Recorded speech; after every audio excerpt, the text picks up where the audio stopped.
Now we're going to take a look at our actors. Now in Unreal, we obviously don't have real actors, but we have characters. And each character is imported as what's called a skeletal mesh.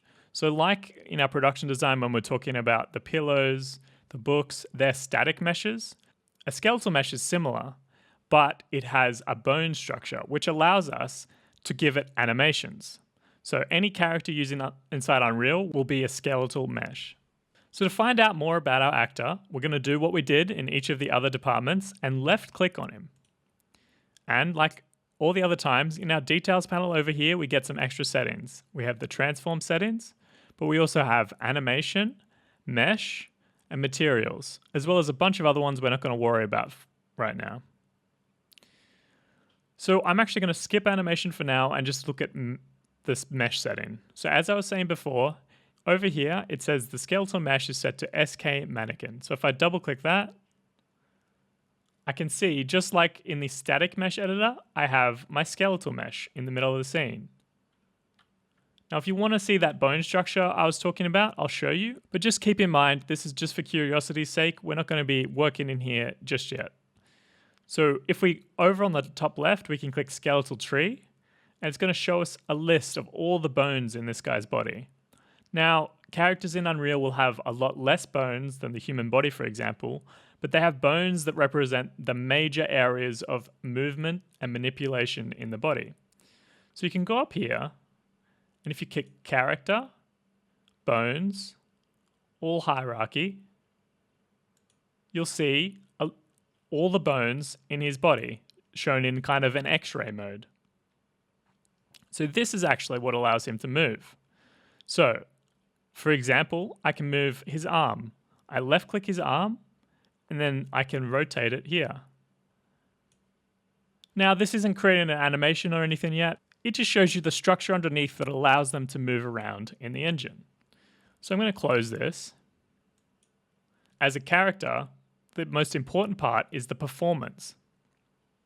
So right now, the reason he's sitting like this and not standing in what we call a T-pose, like we see when we open up the mannequin in the skeletal mesh editor, is because he's got an animation applied to him. So if we look down here in the animation section, under anim to play, he has sit in mannequin. So if we change this to something else, like maybe scared mannequin, his posture changes. We could drag along this area here called the initial position, and it's going to progress the animation through there.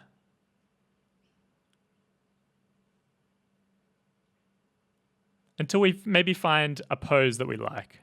So let's just say we like this pose of him halfway getting up.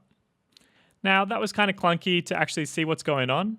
So if we double click the anim to play, we get a similar window to the skeletal mesh window, but in this one, it's playing the animation for us. So let's have a closer look.